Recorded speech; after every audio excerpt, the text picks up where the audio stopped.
Hello and welcome. स्वागत है आप सभी का समाचार पल्स चैनल पे। देख लेते हैं कौन से आर्टिकल आज इम्पोर्टेंट है एग्जाम पॉइंट ऑफ व्यू से द हिंदू एडिटोरियल में। देखो, आज इंडियन एक्सप्रेस हो, द हिंदू हो या कोई भी न्यूज़पेपर हो, उसमें आप एक ही चीज़ पाओगे, वो है आपका इलेक्टोरल बॉन्ड से संबंधित issues, data, political parties, fund, parties name, right. तो हमें सबका जो इम्पोर्टेंट मिला जुला पॉइंट है उसे देखना है, मतलब क्रक्स समझना है कि क्या कुछ इम्पोर्टेंट है। बिकॉज एज सच ये है तो गवर्नेंस का इशू, है ना। लेकिन क्वेश्चन कैसे बनेंगे? क्या कभी एग्जाम में यूपीएससी ऐसा क्वेश्चन पूछ सकता है या कोई भी पीसीएस क्वेश्चन पूछ सकता है कि इस पॉलिटिकल पार्टी को कितने चंदे मिले थे? Definitely never. किसी भी तरह का ये जो इस तरह का प्रश्न होता है ना, माने जिसमें बहुत ज्यादा पॉलिटिसाइज होता है जो मुद्दा, उस पर क्वेश्चन कभी बनता ही नहीं है। ठीक।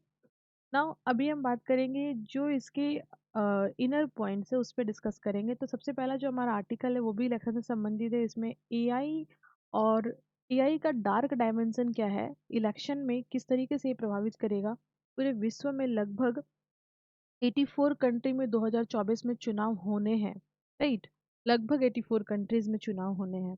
तो कि इम्पॉर्टेंट चीज़ है कि किस तरीके से यहाँ पे चीज़ें डराइव होंगी। दूसरा जो आर्टिकल है वो म्यांमार से संबंधित है। म्यांमार में जो रीजनल कॉन्फ्लिक्ट चल रहा है, इसमें आर्टिकल ये कहता है कि जो एशियन मेंबर्स हैं, राइट, उनको जो है पार्टिसिपेट करना चाहिए, जैसे कि इंडिया हो गया, चाइना हो गया। ठीक है, तो ये बड़े कंट्रीज हैं, बांग्लादेश भी है। तो ये इकोनॉमिकली वाइब्रेंट भी है, बड़े भी हैं। तो इनका क्या अप्रोच होना चाहिए म्यांमार में शांति लाने के लिए? यहाँ की जो मिलिट्री है वो कूप कर गई है। यहाँ का जो मतलब प्रेस है उसकी आज़ादी छीन गई है। तो प्रेस से जो प्रतिबंध लगाए हैं उसको हटाने की मांग हो रही है। इकोनॉमिकली जो इम्पोर्टेंस है इन तीनों देश के लिए म्यांमार का, वो यहाँ पे शोकेस किया गया। हालांकि पूरा एशियन मेंबर की बात की गई है, लेकिन जो प्रायोरिटी पे जो कंट्रीज हैं जिनका इस रीजन में काफ़ी ज़्यादा बोलबाला है, उसकी बात की गई है कि म्यांमार के अंदर जो जुंटा, यहाँ की जो आर्मी है, मिलिट्री है, उससे कैसे इस देश को बचाना है उस पर फोकस किया गया है। प्रेस की आज़ादी पे फोकस किया गया। मेन चीज़ यही है इस आर्टिकल में। तो कुछ ज़्यादा नए पॉइंट्स नहीं हैं, तो इसे हम नहीं डिस्कस कर पाएंगे ना। दूसरा एक चीज़ हमें इसका नेगेटिव देखना है। देखो, कोई भी ग्रुप जो होता है ना, एज सच किसी भी देश के अंदर ना, अगर वो इम्पैक्ट करता है पॉजिटिव वे में तो ठीक है। जैसे एशियन ने फंड दिया म्यांमार को तो ये तो चलेगा। एजुकेशन रिफॉर्म कर रहा है, चलेगा। रूल्स बनाने में हेल्प कर रहा है, इंफ्रा में हेल्प कर रहा है, तो ये चलेगा। लेकिन वहाँ के अंदर डेमोक्रेसी कैसी चल रही है या वहाँ के अंदर जो कंडीशंस हैं उसको ठीक करने में एज सच इस तरह की कोई भी ग्रुप जो है इनिशिएटिव नहीं ले पाती है। और कायदे से जो वहाँ के सिटीजन होती है उनको भी नहीं लेने देना चाहिए। क्योंकि मान के चलो, फॉर एग्जांपल, एशियन के अंदर जो चाइना है वो लेट सपोज इनिशिएट भी करता है, तो उसकी क्या होगी पॉलिसी में, क्या होगी उसकी पॉलिसी? यही होगी कि वो प्रो चाइना हो जाए, मैंने ऐसा डेवलपमेंट किया जाए, ऐसे गवर्नमेंट बनाए जो प्रो चाइना हो। और कहीं ना कहीं ये म्यांमार को डिपेंड करना चाहेगा, या इंडिया ही क्यों ना हो। तो हालांकि इंडिया की पॉलिसी किसी भी देश के साथ ऐसी नहीं रही है कि वो किसी भी ग्राउंड पे किसी को अपने अंडर लाना चाहता हो या डोमेन में रखना चाहता हो। बट फिर भी इन्फ्लुएंस तो कोई भी देश करना चाहेगा ही चाहेगा। तो ये एक चीज़ है जो किसी की कंट्री के लिए, फ्यूचर के लिए अच्छा नहीं है। रेदर कि ये सारे देश को ये एफर्ट्स लगाना चाहिए कि वहाँ के जो लोग हैं वो ही एम्पावर हो और सरकार इस्टेब्लिश कर सके, डेमोक्रेसी ला सके। बिकॉज सिटीजन्स के सामने किसी का भी कुछ नहीं चलने वाला। अगर सिटीजन्स अपने पे आ जाएंगे तो डेफिनेटली रिफॉर्म होगा। बट इसमें देर सवेर लगेगा, देर होगा। इसमें कुछ जो इक्विपमेंट्स की जरूरत पड़ेगी उसे प्रोवाइड करना पड़ेगा, राइट। निगोशिएशन कर सकते हैं, तो इस तरह की चीज़ें हो सकती है पॉसिबल ना। ये आर्टिकल भी हमारा ना इलेक्टोरल बॉन्ड से संबंधित, इसे हम डिटेल से डिस्कस करेंगे। ठीक है। तो अब देखो, इलेक्टोरल बॉन्ड और एक ना, आपको ये समझिए, अभी एक चीज आप मैं बताना चाहूंगी। हमारा जो ईवीएम है ना, तो देखो ईवीएम को लेकर के ना कई बार सवाल हो चुके हैं। सुप्रीम कोर्ट का इस पे कई बार फैसला आ चुका है। इलेक्शन कमीशन जो है हमारी, वो कई बार बता चुकी है कि ईवीएम जो है वो free and fair election conduct कराने के लिए बहुत ही सही इक्विपमेंट्स है। बट बार बार इस पे ना फेक न्यूज़ ऐसा चलाया जाता है, मिस इन्फॉर्मेशन चलाया जाता है। और अभी ये मिस इन्फॉर्मेशन ना मैसिव स्केल पे चलाया जा रहा है। जितने भी अपोजिशन पार्टी के लीडर्स हैं वो सभी अब ईवीएम की बात करें कि ईवीएम हटा दो तो फिर जो है गवर्नमेंट, जो अभी प्रेजेंट गवर्नमेंट है, वो चुनाव नहीं जीत पाएगी। लेट अस सी, देखो अभी रिसेंटली कर्नाटका में चुनाव हुआ है, वो भी ईवीएम से ही हुआ था। दिल्ली में चुनाव होते हैं, वो भी ईवीएम से ही होता है। आप सोचिए, दिल्ली का जो लोकल इलेक्शन होता है उसमें आम आदमी पार्टी को ही वोट मिला है, जितनी बार भी अभी चुनाव हुए हैं आम आदमी पार्टी के बनने के बाद से। वाइल अगर हम देखेंगे जो एमपीज का चुनाव होता है, यानी कि पीएम के लिए चुनाव होता है, उसमें दिल्ली की सीट से सब जितने भी सीट्स थे उस सभी बीजेपी को गए थे और फिर प्रधानमंत्री का गठन हुआ था। बीजेपी जीती थी दिल्ली से, कह सकते हैं। तो अब आप समझो कि जो पॉलिसीज हैं या फिर जो इलेक्शंस हमारे होते हैं, उसमें जो हमारे ईवीएम है, इसकी भूमिका सिर्फ और सिर्फ जो है वो इलेक्शन कंडक्ट कराने के लिए है। इसको किसी भी तरीके से हाईजेक और किसी भी तरीके से इसको इन्फ्लुएंस करके कोई एक पार्टी जो लीड करना चाहे वो जीत सके, ऐसा ईवीएम नहीं कर सकते। ईवीएम के थ्रू हमारी ईवीएम जो मशीन है वो पूरी तरह से मतलब free and fair free election conduct कराने में कैपेबल है। लेकिन फिर भी इसको लेकर के कोर्ट में गए थे सभी पार्टी, और वहां से फिर फटकार लगी कि कितनी बार ईवीएम पे चर्चा होगी। तो इसका एक रिपिकल्सन आप समझ रहे हो, ये तो सभी को पता है कि इस बार जो गवर्नमेंट है वही रिपीट करेगी, यानी बीजेपी गवर्नमेंट फिर से आएगी, ये तो तय बात है। जो कि अभी तक हम लोगों को समझ में आ रहा है, पूरे नेशन को समझ में आ रहा है। तो कायदे से अपोजिशन पार्टी को भी ये समझ में आ रहा है कि जीतेंगे नहीं तो अपनी जीत नहीं हो पाएगी सुनिश्चित, तो हार का जो मतलब कह सकते हैं कि जो क्रेडिट देंगे वो ईवीएम मशीन को देंगे। यहीं पे हमारी डेमोक्रेसी जो है वो डाउन हो जाती है, डिग्रेड हो जाती है।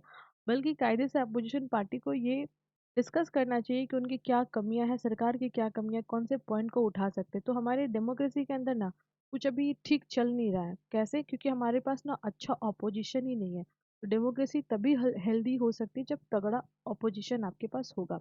हाँ, इलेक्टोरल बॉन्ड से संबंधित जो इश्यूज है उसमें समझो, देखो हाल ही में अभी इलेक्शन कमीशन ने दूसरा डेटा जो है वो पब्लिक डोमेन में रखा है, जिसमें जितनी भी पॉलिटिकल पार्टीज हैं, ऑल पॉलिटिकल पार्टीज है, जिन्होंने बंद लिफाफे के अंदर किनको किस पार्टी को किस कंपनी से या किस डोनर ने कितना चंदा दिया, ये डिटेल सबमिट किया है। और इस डिटेल को as it is election commission ने अपने वेबसाइट पे डाल दिया है। आप भी वेबसाइट पे चेक कर सकते हो, हालांकि वेबसाइट काफ़ी वास्ट है, चेक करना थोड़ा कॉम्प्लिकेटेड होगा, बट स्टिल आराम से आप चेक कर सकते हो थोड़ा, अगर आप इन चीज़ों से फेमिलर हो तो।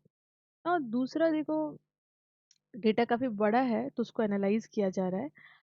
एक चीज़ इम्पॉर्टेंट है कि सुप्रीम कोर्ट जो है वो इस पे पहले से ही संज्ञान ले चुकी है कि जो डिटेल दिया गया है एसबीआई के द्वारा, उसमें डोनर का नाम, अमाउंट तो है, लेकिन उसने किस पार्टी को चंदा दिया है, इस डोनर ने, जैसे एक्स डोनर ने वाई पार्टी को चंदा दिया है, ये डिटेल मिसिंग है। यहाँ पे लूप होल है। वाइल ये पता है कि इस पार्टी को, जैसे मान लो बीजेपी है या कांग्रेस पार्टी है, इसको इतना चंदा मिला, रुपीस में है, पार्टी का नेम है। उसी तरह से जो डोनर है तो डोनर का नेम है और कितना अमाउंट दिया है वो रुपीस में है। लेकिन कौन से डोनर ने किस पार्टी को चंदा दिया, ये डेटा एसबीआई के पास से नहीं मिला है। और यहाँ पे हम देखेंगे एक चीज इम्पोर्टेंट, कि ये डेटा पॉलिटिकल पार्टियों ने क्या किया, जो है इलेक्शन कमीशन के पास जमा किया। अब आपके दिमाग में आएगा क्या ये करना होता है? देखो ये एक लीगल स्टेप है। इससे पहले भी 2017 में, थोड़ा सा बैकग्राउंड में चलते हैं हम लोग, देखो 2017 में अगर हम बात करें ना, तो 2017 में इलेक्ट्रॉल बॉन्ड स्कीम आई थी, ठीक है। तो ये इलेक्ट्रॉल बॉन्ड स्कीम थी जिसके तहत ये था कि आपको एसबीआई की सिर्फ 29 शाखाओं में, जो कि आपके मतलब जो मेन मेन कैपिटल सिटी होते हैं वहीं पे 29 शाखाओं में ही जाकर के आपको एक बॉन्ड खरीदना है। और उस बॉन्ड के थ्रू आप जो है चंदा अपने पॉलिटिकल पार्टी को देंगे, ठीक है। तो एसबीआई के पास ये डेटा होगा एज सच कि कौन से पर्सन ने किस पार्टी के लिए जो है इलेक्ट्रल बॉन्ड खरीदा है, ठीक है। लेकिन अब क्या है कि यहाँ पे ये जो चीज़ है ये पब्लिक डोमेन में नहीं रखी जाएगी। लेकिन एक चीज़ इम्पॉर्टेंट है यहाँ पे, बाद में फिर इस पे डिस्कशन हुआ था और फिर जो अरुण जेटली उस टाइम पे थे, उन्होंने इंट्रोड्यूस किया था। तो उन्होंने कहा देखो होता क्या है कि पहले का क्या नियम था कि जो पार्टियां होती थी वो अपने से ही जाती थी और जो उनके पार्टी के मेंबर्स होते थे उनसे चंदा लेती थी।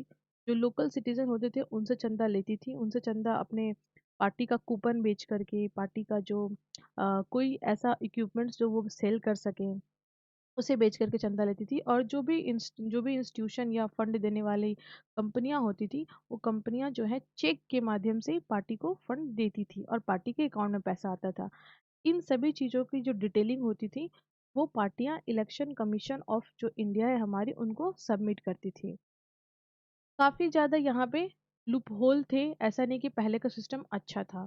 यहाँ पे लूप होल क्या था कि जो इलेक्शन कमीशन है, उनके पास डेटा होता था और पार्टियों को पता होता था कि कौन सी कंपनी ने हमें चंदा दिया है, कौन से मोहल्ले से हमें चंदा मिला है और हमने किस मोहल्ले से कितना और किस व्यक्ति से कितना चंदा लिया है।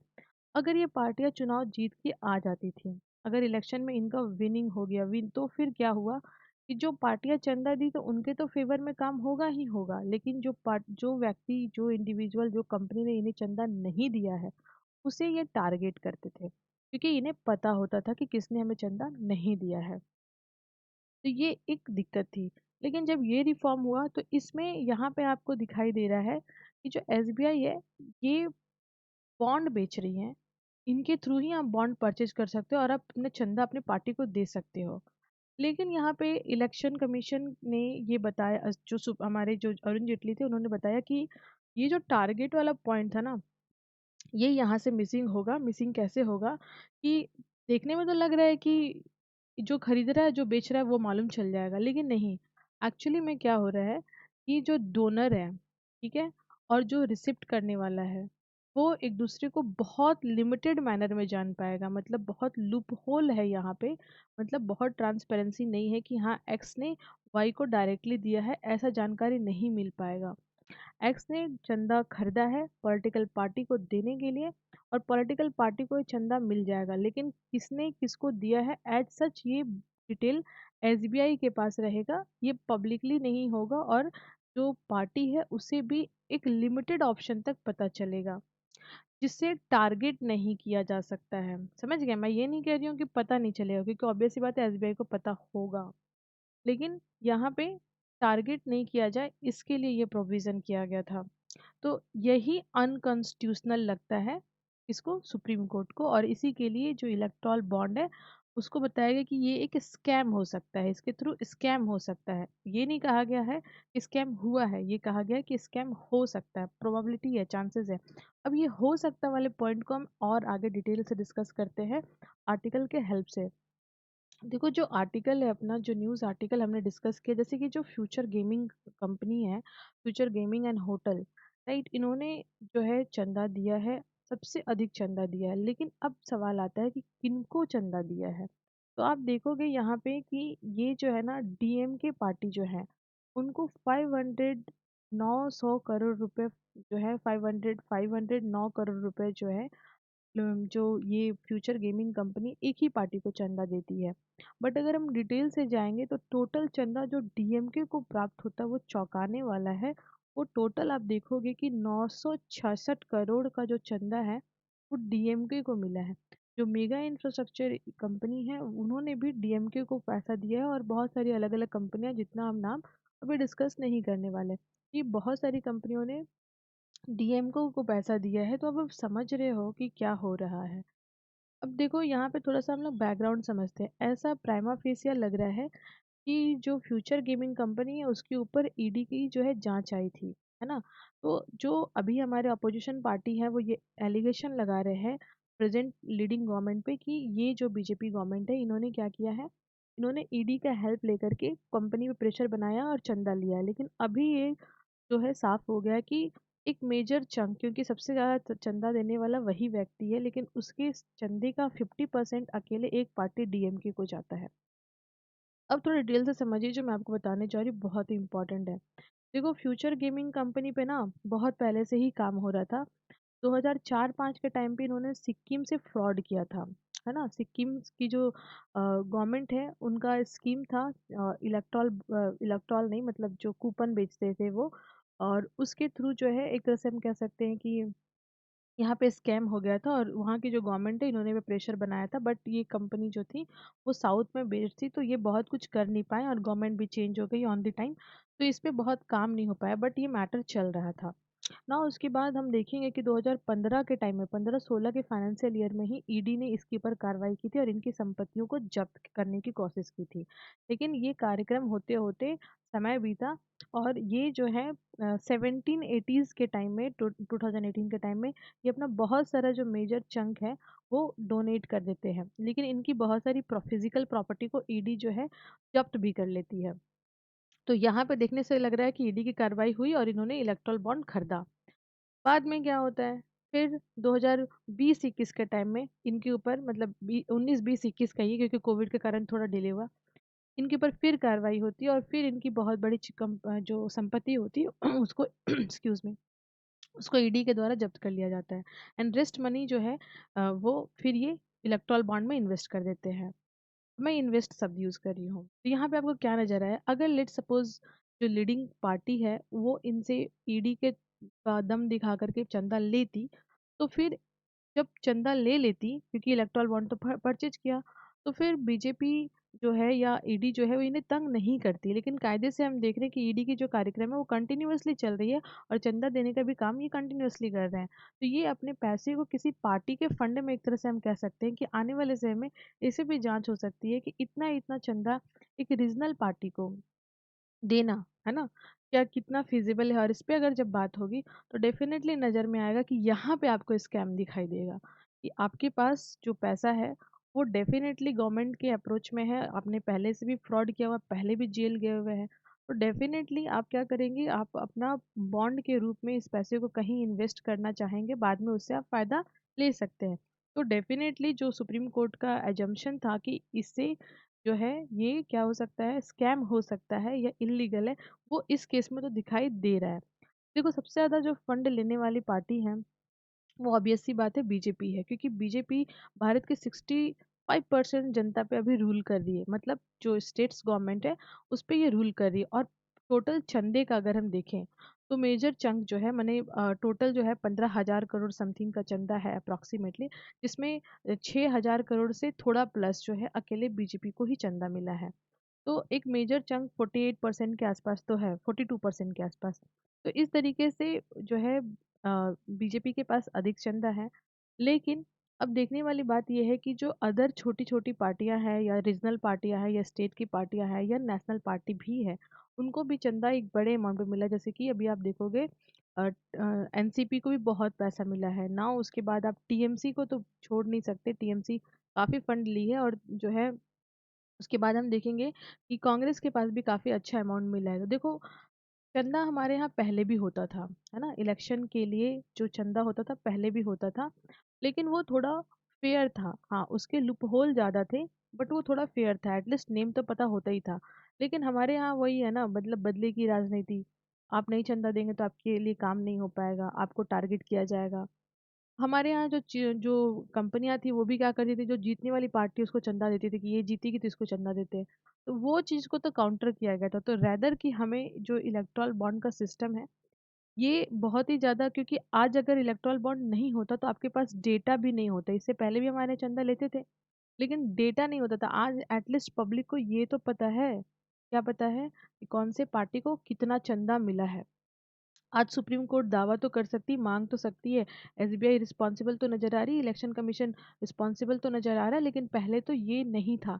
तो एक तरीके से आप समझिए जो इलेक्ट्रल बॉन्ड स्कीम है इसमें रिफॉर्म भले करने की गुंजाइश है, इसमें रिफॉर्म किया जा सकता है सो दैट और ट्रांसपेरेंसी आए। लेकिन अभी इतना जो क्वेश्चन कर पा रहे हैं हम, इससे पहले हमें पता था कि पॉलिटिकल पार्टियों को चंदा मिलता है, बट हम क्वेश्चन नहीं कर सकते थे, बट बिकॉज हमारे पास कोई बेस नहीं था। राइट नाउ हमारे पास बेस है, तो that is important thing that we have to work on. और जो दूसरा आर्टिकल है हमारा वो एआई से संबंधित है। देखो एआई जो है ना उसके दो टूल्स होते हैं, एक जीएआई यानी जनरेटेड एआई, और एक जो हमारा होता है वो आर्टिफिशियल जनरल इंटेलिजेंस, ठीक है, यानी एजीआई। यानी आप जीएआई और एजीआई थोड़ा सा ध्यान में रखो, अगर आप आंसर करोगे ऐसे तो बहुत अच्छा लगेगा, मतलब ब्यूटीफाई हो जाएगा आपका आंसर। अब दोनों में अंतर क्या समझ लेते हैं। जीएआई क्या होता है यानी जनरेटिव एआई क्या होता है, जैसे आप कोई इमेज बनाते हैं, टेक्स्ट लिखते हैं या ऑडियो वीडियो किसी तरह कुछ डेटा न्यू जनरेट करते हैं, वो क्या होता है जनरेटेड एडीआई होता है। जैसे आपने चैट जीपीटी से कुछ जो है कमांड करके कुछ डेटा मांगा, या आप उनसे कुछ प्रेजेंटेशन बनाने बोल रहे हो, या कोई मैसेज के लिए बोल रहे हो, या ईमेल करने के लिए बोल रहे हो, या फिर आप एआई टूल्स का यूज़ करके वीडियो बना रहे हो, या उसको एम्पलीफाई कर रहे हो। इमेज को आप क्या करें, आजकल देख रहे हो एआई जनरेटेड इमेज आ रहा है, तो ये सब चीज़ें जनरेटिव एआई के एग्जांपल हो गए। जबकि कोई कॉम्प्लेक्स डेटा है, एक बहुत बड़ा डेटा जैसे इलेक्शन कमीशन का डेटा, अगर इसको सिंप्लीफाई करना हुआ तो एआई के हेल्प से कर रहे हैं। तो ये टेक्स्ट बेस्ड काम करता है स्पेसिफिकली, तो वो क्या करेगा, सिंप्लीफाई करके आपको दे दे रहा है। बहुत सारा बड़ा कॉम्प्लेक्स पॉइंट है, उसको क्या किया, समराइज करके कुछ दे दे रहा है। तो ये मल्टीटास्किंग होता है, एक बार में ये मल्टीटास्किंग वर्क कर सकता है। ये जो है डेटा को सिंपल करने का काम करता है। कौन सा? Artificial generated AI, right. तो ये दोनों में डिफरेंस है।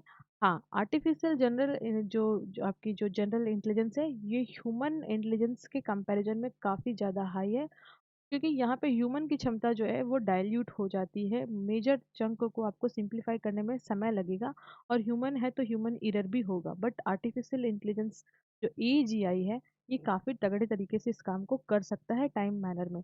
बट अब इसके इलेक्शंस में क्या रिपिकल्सन्स देखने को मिलेंगे। एज वी नो कि इलेक्शंस पूरे वर्ल्ड में होने वाला है, और चैट जीपीआई हो गया, चैट जीपीटी हो गया, या जेमिनी हो गया, या फिर को पायलट जैसे इंटेलिजेंस जो सेक्टर मतलब एआई टूल्स हैं, वो पॉलिटिकली सभी को इन्फ्लुएंस करने की क्षमता रख सकते हैं, और जो डेमोक्रेसी है वर्ल्ड वाइड उसको ध्वस्त करने की भी क्षमता ये रख सकते हैं। कैसे? देखो, चूंकि एआई जो है ना, वो लिमिटेड टाइम मैनर में ना अपना प्रेजेंटेशन तैयार कर सकता है, प्रिपेयर कर सकता है खुद को, और जो फेक इंफॉर्मेशन है या जो मिस इन्फॉर्मेशन है, उसको बहुत अच्छी तरीके से बना सकता है एआई के टूल से। और इसको हम बहुत जल्दी, मतलब फ्रिक्वेंटली इसको जो है मल्टीप्लाई भी कर सकते हैं हम, मतलब ये बहुत जल्दी जल्दी इस पे हम काम कर सकते हैं, मल्टीप्लाई कर सकते हैं, बहुत समय नहीं लगता है। और जो फ्यूचर में इलेक्शंस हो रहे हैं उसमें इसका यूज़ करके हम ऐसे मिस इन्फॉर्मेशन का यूज़ करके हम जो आउटकम आने वाला है इलेक्शन का, उसको प्रभावित कर सकते हैं, एक्सप्लॉइट कर सकते हैं। जो सोशल हमारा फैब्रिक है वो ख़राब हो सकता है, जो इलेक्शन का साइकिल है उसे ध्वस्त कर सकता है, इंडिया हो या ग्लोबली कहीं भी इलेक्शन जो 2024 में होने वाला है। और दूसरी हम बात करेंगे, देखो एज सच तो हमारे यहाँ इलेक्शन काफ़ी लंबे दिनों तक चलने वाला, 44 डेज का इलेक्शन चलने वाला है, 7th फेज में इलेक्शन होने वाला है। नहीं तो एक इम्पॉर्टेंट चीज़ है, टाइम तो है, बट स्टिल डीप फेक तो बहुत ही इम्पोर्टेंट। इसके ऊपर तो प्रधानमंत्री ने कई बार कहा है कि डीप फेक से जो है उसके उससे बचना होगा, डीप फेक के लिए अवेयर होना होगा। देखो, आर्टिफिशियल इंटेलिजेंस का यूज़ करके ना डीप फेक के थ्रू ऐसे वीडियो जनरेट किया जा सकता है जिससे जो वोटर है उसको कंफ्यूज किया जा सकता है, जो वोटर है उनको मैनिपुलेट किया जा सकता है, प्रोपागेंडा चलाया जा सकता है। तो ये बहुत ही वास्ट तरीके से काम कर सकता है, और जो है जीते हुए कैंडिडेट को भी हरा सकता है। इस मैंने आपको बताया था डिसइन्फॉर्मेशन या मिस इन्फॉर्मेशन। देखो, मिस इन्फॉर्मेशन का मतलब गलत न्यूज़ होना होता है, और डिसइन्फॉर्मेशन का मतलब होता है जैसे कि न्यूज़ में जो है छेड़छाड़ कर दिया है, या आधी न्यूज़ बताई गई है, मैंने सच है वो बट आधा है। जैसे मैंने आपको बताया कि सबसे अधिक फंड जो है वो बीजेपी को मिला है, लेकिन मैं और नहीं बताऊंगी आपको। जैसे मैं आपको बताऊंगी कि जो फ्यूचर गेमिंग कंपनी है, वो सबसे उसके ऊपर ईडी की कार्रवाई हुई है, और उसने फिर इलेक्टोरल बॉन्ड सबसे अधिक खरीदा है। तो देखने में लग रहा है कि क्या है कि वो उसने किसको फंड दिया है, लीडिंग गवर्नमेंट को फंड दिया है, मैंने ईडी से कार्रवाई और फंड लिया गया। देखने में ये ऐसा ही लग रहा है, ये सच भी लग रहा है, लेकिन एक्चुअली में ये सच नहीं है, इसके पीछे का कुछ सच और है। तो ये डिसइन्फॉर्मेशन हो गया। क्वालिटी एंड क्वांटिटी डिसइन्फॉर्मेशन फैलाने में इनकी जो ना हाइपर रियलिस्टिक डीप फेक बना सकते हैं, माइक्रो लेवल पे टारगेट करने का टेक्निक इनके पास है। मतलब एक छोटे छोटे मोहल्ले को आप जियो मैपिंग करके भी आप एक छोटे छोटे एक आम आदमी, नॉर्मल आदमी को भी आप प्रभावित कर सकते हो इस डिजिटल एरा में। मतलब डोर टू डोर आपका रिच हो सकता है एआई का यूज़ करके, जो कि मुश्किल होगा आपको उसको दूर कर पाना, राइट। जैसे अभी आपने देखा था ना कि आर्टिफिशियल इंटेलिजेंस का आपने एक कमाल देखा था कि what's wrong with India trend हो रहा था अभी। नाउ अब हम देखेंगे कि जो पोटेंशियल डिस्टरबेंस है डेमोक्रेसी में इसके कारण होगा, क्योंकि अवेयरनेस नहीं है, और ना ही तो हमारे पास कुछ मेजरमेंट है जिससे हम इसको ट्रैक कर सके। तो ट्रैकिंग सिस्टम हमारा काफ़ी डाउन है। अगर हम बात करें कि इसके नेगेटिव इम्पैक्ट है, देखो एआई का ऐसे ऐसे पॉजिटिव इम्पैक्ट भी होंगे। चुनाव में आप इसका अच्छा उपयोग भी कर सकते हो, बट इसके नेगेटिव इम्पैक्ट भी होंगे, और नेगेटिव इम्पैक्ट के लिए कुछ विशेष हमारे पास मतलब टेक्निक नहीं है। इसके जो हार्मफुल इफेक्ट होंगे उसको हम प्रिवेंट नहीं कर पाएंगे, हमारे पास अभी टूल्स ऐसे नहीं है। तो इसके लिए हमें क्या चाहिए, इसके लिए हमें विजिलेंस चाहिए, इसके लिए हमें रेगुलेशन चाहिए, हमारे पास रूल्स रेगुलेशंस तगड़े नहीं है, ताकि जो एआई है उसका जो डिप्लॉयमेंट हो रहा है या उसको चेक नहीं किया जा रहा, जो अनचेक जो डेटा है वो भी बहुत ज़्यादा मार्केट में डोमिनेट कर रहा है, तो उसको लॉफुल मैनर में चेक करके आर्टिफिशियल इंटेलिजेंस का ही यूज़ करके उसे आगे रन कराया जा सके, जिससे चीज़ें सुधर सके। ना अगर हम देखेंगे कि जो एआई है, ऑब्वियस सी बात है उसके पास पोटेंशियल तो है, पॉलिटिकली मिसचीफ हो सकता है ना। तो इन चीज़ों से बचना होगा। नाउ आगे आर्टिकल कहता है कि जो एआई है, ये इसका जो यूज़ है ना, यहाँ पे हमें समझना होगा, हम ना हर चीज़ के लिए एआई का यूज़ कर रहे हैं, तो ये एक तरह से हॉलोनेशंस क्रिएट कर रहा है। तो एआई का यूज़ एक लिमिट तक होना चाहिए, इसके लिए कुछ एक नॉर्म्स होना चाहिए, ग्लोबली इस पे वर्क करने की ज़रूरत है। नहीं तो जो एआई के ऊपर हम इतना डिपेंडेंट होते जा रहे हैं, तो जो एआई के पास इतना डेटा गैदर होता जा रहा है, इसी डेटा का मिसयूज़ भी होगा हमारे ही अगेंस्ट। तो ऑल्दो एआई जो टूल्स है वो बेटर है, बट इतना डेटा उसके अंदर फीडिंग हो रहा है जो आगे चल के थ्रेट हो सकता है।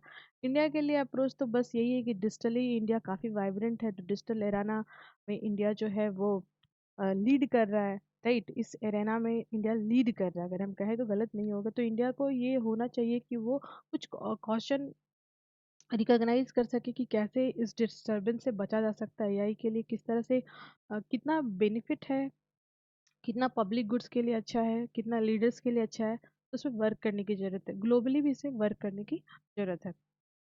देखो क्वेश्चन जो आपको अटेम्प्ट करना है बहुत ही ईजी है। How do AI advancements pose threats to democratic process and to institution. इस क्वेश्चन को आप लिखेंगे, बहुत इंपॉर्टेंट है, जितने भी हमने पॉइंट डिस्कस किए उससे इसका आंसर आराम से हो जाएगा। तो thank you, thanks for watching.